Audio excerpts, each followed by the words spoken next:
जो बगलामुखी माँ है, हुँ, उनके बहुत सारे फॉलोअर्स हैं, बिल्कुल, ठीक है? बहुत सारे लोग उनको पूछते हैं। बिल्कुल। तो हम अपनी बात करें तो हमारी माँ के कितने बच्चे होंगे? 2 बच्चे होंगे, 4 बच्चे होंगे, पुराने ज़माने की बात करूँ 10 बच्चे होंगे, वो 10 बच्चों को बिल्कुल। देखती थी। तो बगलामुखी माँ इतने सारे लोगों को कैसे देख लेती हैं? कैसे कैटर कर लेती हैं? देखिए क्या होता है, जैसे प्रारंभ से हम बात करते आए हैं, आपके मन में भाव होना चाहिए। हम जो यहाँ पर हवन इत्यादि कर्म अनुष्ठान इत्यादि कर्म करते हैं, 50% हमारी क्रिया उसमें कार्य करती है और 50% आप भगवती के प्रति कितना विश्वास रखते हैं, कितना भाव रखते हैं, वो चीज़ कार्य करती है। अगर दोनों का समन्वय अच्छा होता है, तो आपको शीघ्र ही उसका परिणाम देखने को मिलता है। अब अगर मेरी आप बात करें, मेरे मन में जो भाव है भगवती के प्रति, हमारा नलखेड़ा नगर है। नलखेड़ा नगर कितना छोटा है, वहाँ की जनसंख्या कितनी बड़ी है। उसका जिला आगर है, आगर कितना बड़ा है। फिर अपना उज्जैन विभाग है, वो कितना बड़ा है। हम वहाँ से दिल्ली आए हैं, कितना बड़ा मार्ग है। एक पृथ्वी ले लीजिए आप, पृथ्वी हमारी कितनी बड़ी है, ऐसी और भी बहुत सारी गैलेक्सियाँ हैं। गैलेक्सियाँ कितनी बड़ी है, हमारा पूरा ब्रह्मांड कितना बड़ा है और मुझे जहाँ तक ज्ञान प्राप्त हुआ है, जो ब्रह्मांड की रचयिता है, ब्रह्मा, विष्णु, महेश, त्रिदेव जिनको कहा जाता है, जिनने पूरी सृष्टि की रचना करी है, भगवती की भी वो तीनों आराधना करते हैं। जिनकी त्रिदेव आराधना कर रहे हैं बगलामुखी माता की, वो ब्रह्मांड नायिका है। तो उनकी नज़र में तो करोड़ों, अरबों जो मनुष्य है, वो क्षीण मात्र भी नहीं है। और कोई व्यक्ति यदि सोचता है कि यार मैं उनके निमित्त कर्म करने जा रहा हूँ, क्या वो मेरी समस्या का निवारण वहाँ से होगा या नहीं होगा? पहला व्यक्ति के मन में यही सवाल आता है। तो जो पूरे ब्रह्मांड को चला रही है, उसके लिए आपकी समस्याओं का निर्माण करना कितनी सूक्ष्म बात है, कितनी सीनी बात है।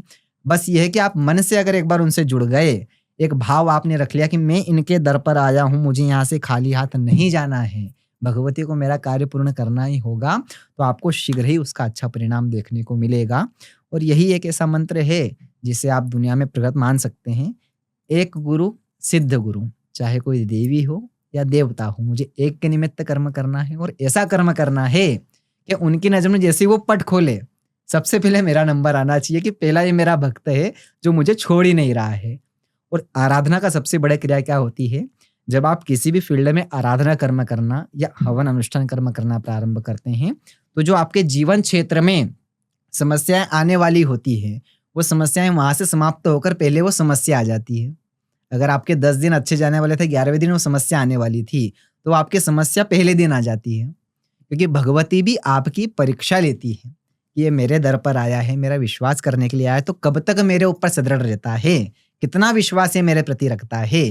जैसे सुदामा चरित्र में हम कहते हैं, सुदामा जी ने कितने कष्ट उठाए हैं, पर उन्होंने कभी भक्ति करना नहीं नहीं छोड़ी, छोड़ा। श्री कृष्णाय वासुदेवाय का वो जाप निरंतर चलता चलता रहा। रहा। तो आज जाकर के हम कितने धनवान उन्हें मानते हैं, कितनी दरिद्र साहब निकले हैं। ऐसे ही व्यक्ति के जीवन में बहुत समस्या आती है, जैसे ही वो आराधना कर्म प्रारंभ करता है। उसका कार्य होते-होते कभी रुक जाएगा, धन की कभी कमी हो जाएगी, पारिवारिक में अशांतियाँ कभी-कभी बन जाएगी, तो वो उसकी परीक्षा की घड़ी होती है। और जिस व्यक्ति ने वहाँ पर आकर साथ छोड़ दिया कि नहीं यार मैं इतने हवन कर्म कर रहा हूँ, आराधना कर्म कर रहा हूँ, मुझे कुछ नहीं मिल रहा है, इनको छोड़ो मैं तो भैरव महाराज की या किसी अन्य देवी-देवता की आराधना में लग जाऊँगा। तो वो आप छोड़िए, आप खुद के पेड़ पे कुल्हाड़ी मार रहे हैं। ऐसा आप सोचिए कि आपका कार्य पूर्ण होने वाला था, वो आपकी परीक्षा की अंतिम घड़ी थी और वहीं पे छोड़ कर के आ गए। मन में एक भाव रखिए, इसके दर पे आया हूँ, अच्छा करेगी तो मेरे लिए अच्छा करेगी और बुरा भी यदि कर रही है, तो कुछ जीवन में इसने मेरे लिए अच्छा सोच कर रखा होगा।